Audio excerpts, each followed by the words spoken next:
Oke, jadi dari kemarin kan lumayan banyak yang nanya ya terkait bagaimana cara bagi waktu antara kuliah dengan kerja. Di sini aku mau ngasih beberapa tips untuk membuat itu semua balance antara tanggung jawab di dunia kuliah dan juga tanggung jawab di dunia kerja. Khususnya bagi adik-adik calon maba yang mungkin punya keinginan buat kerja sambil kuliah.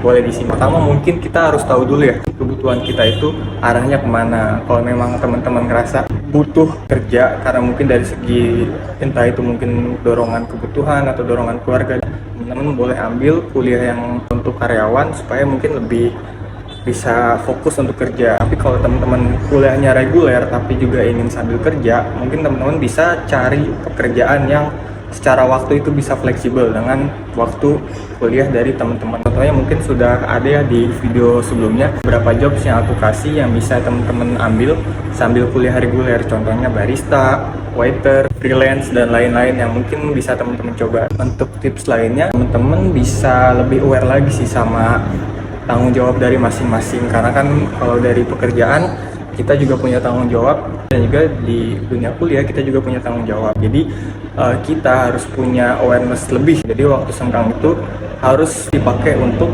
tugas dan istirahat. Ini perspektif dari aku sendiri ya. Aku juga mau nanya ke tim aku di sini yang mereka juga notabene kuliah sambil kerja. Jadi teman-teman bisa lihat sudut pandang lain terkait tips-tips dari mereka sendiri gimana sih cara bagi waktu antara kuliah dan juga kerja. Oke? Di sini udah ada Abil ya. Abil di sini sebagai apa? Aku di sini sebagai part-time barista. Nah, Abil juga posisinya juga sambil kuliah ya. Ya.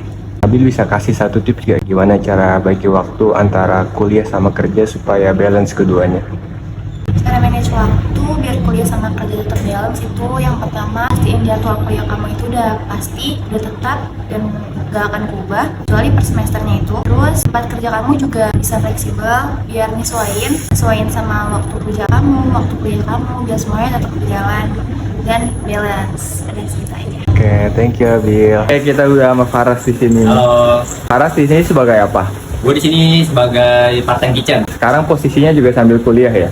Betul. Semester berapa di kuliah Faras? Gue sekarang semester 4. Gue mau nanya nih ke Faras, gimana cara Faras bagi waktu antara kuliah sama kerja supaya balance keduanya? Oke, cara gue ngebagi waktu kuliah sembari kerja itu, gue kuliah, belajar, dan gue pulang langsung kerja. Beneran dulu pas SMK itu saya pulang sekolah, gue langsung nongkrong. Gue mau ubah kebiasaan itu sekarang karena gue udah kerja. Gue mau lebih fokus kuliah, belajar, pulang kuliah gue langsung kerja. Jadi gitu. Oke, thank you Faras. Ya. Oke, jadi gitu ya teman-teman ya. Mungkin kesimpulannya untuk yang memang niatnya untuk lebih fokus ke kerja, mungkin teman-teman bisa ambil kuliah di kelas karyawan yang memang terprovide khusus mereka yang ingin sambil kerja. Jadi jadwal kuliahnya itu benar-benar fleksibel banget. Biasanya di malam hari dan juga di weekend. Jadi waktu dari pagi sampai sorenya itu bisa diambil untuk bekerja. Tapi kalau seandainya teman-teman sudah diterima di universitas yang notabene kuliahnya harus reguler, teman-teman bisa ambil job ataupun pekerjaan yang secara waktu itu cukup fleksibel. Seperti tadi udah aku sebutkan barista, waiter, freelance editor, freelance admin, dan lain-lain yang mungkin bisa teman-teman coba nantinya. Lalu yang kedua itu tentang awareness, dimana kita aware dengan waktu, aware dengan keadaan kesehatan kita, aware dengan mental kita, atau mungkin aware dengan hal-hal lain yang sekiranya bisa memperkuat semangat kita untuk mempertahankan keseimbangan antara kuliah dan kerja. Teman-teman harus bisa manage waktu dengan baik. Kapan waktunya istirahat ya pergunakan dengan baik. Ini waktunya kita untuk scale up dan level up apa yang ada dalam diri kita. Mungkin itu aja ya. Semoga bermanfaat. Bye bye.